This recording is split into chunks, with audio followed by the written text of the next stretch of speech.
నమో శ్రీనివాసాయ నమః. నమో వెంకటేశాయ నమః. అందరికీ నమస్కారం అండి. ప్రతిరోజు రాశి ఫలితాలు తెలుసుకోవడానికి ఇంకా మన ఛానల్ సబ్స్క్రైబ్ చేసుకోకపోతే ప్లీజ్ సబ్స్క్రైబ్ చేసుకోండి. లైక్ చేసి మీ పూర్తి సపోర్ట్ మన శ్రీనివాస ఛానల్ కి ఇవ్వండి.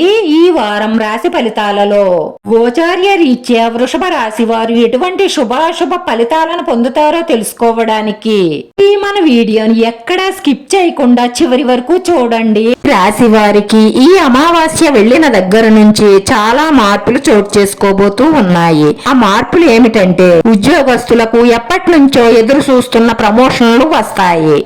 అలాగే ప్రభుత్వ ఉద్యోగులు పై అధికారుల నుంచి ప్రశంసలు అందుకుంటారు. చేసే ప్రతి పనిలోనూ విజయాలుంటాయి. దానికి తగ్గ గుర్తింపు కూడా లభిస్తుంది.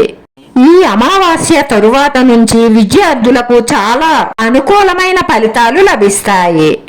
విదేశాల్లో విద్యాభ్యాసం కోసం చేసే ప్రయత్నాలన్నీ ఫలిస్తాయి. ఈ రాశి వారికి గురుబలం అధికంగా ఉండడం వలన పోటీ పరీక్షలలో విజయం సాధిస్తారు. ఇంట్లో తలపెట్టిన ప్రతి శుభకార్యం ఏ ఆటంకాలు లేకుండా పూర్తవుతుంది. పుణ్యక్షేత్రాలు దర్శించుకుంటారు. రాజకీయవేత్తలు తీసుకున్న నిర్ణయాలు మంచి అనుకూలమైన ఫలితాలు లభిస్తాయి. కళా రంగంలో అవకాశాల కోసం ఎదురు చూస్తున్న వారికి మంచి అవకాశాలు లభిస్తాయి. ఈ అమావాస్య తరువాత ఈ రాశి వారు ఇల్లు కొనాలన్నా, పొలం కొనాలన్నా, స్థలం కొనాలన్నా, వాహనం కొనాలన్నా కూడా మీ కోరిక నెరవేరుతుంది. అలాగే దీర్ఘకాలికంగా ఉన్న కోర్టు తగాదాలకు పరిష్కారం దొరుకుతుంది. అలాగే పెండింగ్ లో ఉండిపోయిన బాకీలు వసూలవుతాయి. అనుకున్న పనులు అనుకున్న సమయానికి పూర్తి చెయ్యగలుగుతారు. చాలా సమస్యలకు పరిష్కారం దొరుకుతుంది. వాక్ చాతుర్యంతో, మీ తెలివితేటలతో, మీ పట్టుదల కృషితో మీరు ఉన్నత స్థానానికి చేరుకుంటారు. ఈ రాశి వారు ఎవరికైనా తాము చెయ్యగలిగిన సహాయం చేస్తారు. తద్వారా మిమ్మల్ని బంధుమిత్రులు చాలా ఇష్టపడతారు. పారిశ్రామిక రంగాలలో పెట్టుబడులు పెట్టడం వల్ల అధిక లాభాలను పొందుతారు. ఈ సమయంలో మీరు రిస్క్ తీసుకోవడం అన్నది మంచి ఫలితాలను ఇస్తుంది. వంశ పారంపర్యంగా రావాల్సిన ఆస్తులు అందుతాయి. భార్యాభర్తల మధ్య ఉన్న మనస్పర్ధలు తొలగుతాయి. మీ ఇద్దరి మధ్య సఖ్యత పెరుగుతుంది. అలాగే ఎన్నో సంవత్సరాలుగా సంతానం కోసం ఎదురు చూస్తున్న వారి కలలు నెరవేరతాయి. సంతాన ప్రయత్నాలు విజయవంతం అవుతాయి.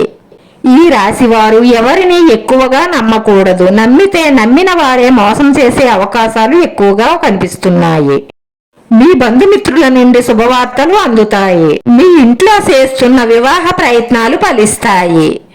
ప్రేమ వ్యవహారాల్లో ఇబ్బందులు ఎదురయ్యే అవకాశాలున్నాయి. యువకులు చెడు వ్యసనాలకు దూరంగా ఉండాలి, లేదంటే మీ ఫ్యూచర్ పాడవుతుంది.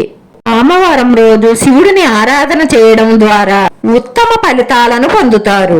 అలాగే దైవ ప్రాంగణంలో మీకు వీలైనంత సమయాన్ని గడపడం వల్ల మానసిక ప్రశాంతత లభిస్తుంది. ఈ నెల చివరిలో కొత్త వ్యాపార ప్రయత్నాలన్నీ కూడా ఫలించే అవకాశాలు కనిపిస్తున్నాయి. ఆకస్మిక ప్రయాణాలు చేయవలసి రావచ్చు. ఈ రాశివారు ఆశించిన పదవులను పొందుతారు. ఈ రాశివారు ఎక్కడికైనా ముఖ్యమైన పని మీద వెళ్లేటప్పుడు ఎరుపు రంగు దుస్తులను ధరించడం వల్ల వెళ్లిన పని విజయవంతం అవుతుంది. ఇన్ని కొత్త పరిచయాల వల్ల ప్రయోజనం పొందుతారు. అలాగే కొత్త వారిని గుడ్డిగా నమ్మడం వల్ల ఇన్ని విషయాలలో నష్టపోయే అవకాశాలు గోచరిస్తున్నాయి. కాబట్టి జాగ్రత్త. కొత్త పరిచయాలు ఏర్పడతాయి. దీర్ఘకాలికంగా అనారోగ్య సమస్యలతో బాధపడుతున్నట్లయితే వాటి నుండి ఉపశమనం పొందుతారు. గృహ నిర్మాణానికి సంబంధించిన ఆటంకాలన్నీ తొలగి పునఃప్రారంభం అవుతుంది. వృత్తి, ఉద్యోగ, వ్యాపారాలందు సికాకులు తొలగి మంచి లాభాలను పొందుతారు. మీకున్న సమస్యలన్నీ కూడా ఈ అమావాస్య వెళ్లిన దగ్గర నుంచి కొంచెం కొంచెంగా తగ్గుముఖం పడతాయి. ముఖ్యంగా ఈ రాశి వారు వాహనం నడిపేటప్పుడు మాత్రం తగు జాగ్రత్తలు తీసుకుని చాలా జాగ్రత్తగా డ్రైవ్ చేయవలసిన అవసరం ఉంటుంది. ఇప్పటి వరకు మనం మాట్లాడుకున్నవన్నీ కూడా ఈ అమావాస్య తరువాత 100% ఖచ్చితంగా జరిగి తీరుతాయి. ఓకేనండి. వీడియో నచ్చితే లైక్ చేయండి. మీ లైక్ మాకు ఎంతో విలువైంది. మీరు లైక్ చేయడం వల్ల ఈ వీడియో కొంతమందికి చేరుతుంది. నా శ్రీనివాస ఛానల్ ఆదరించండి. అందరికీ ధన్యవాదాలండి. నమో వెంకటేశాయ నమః.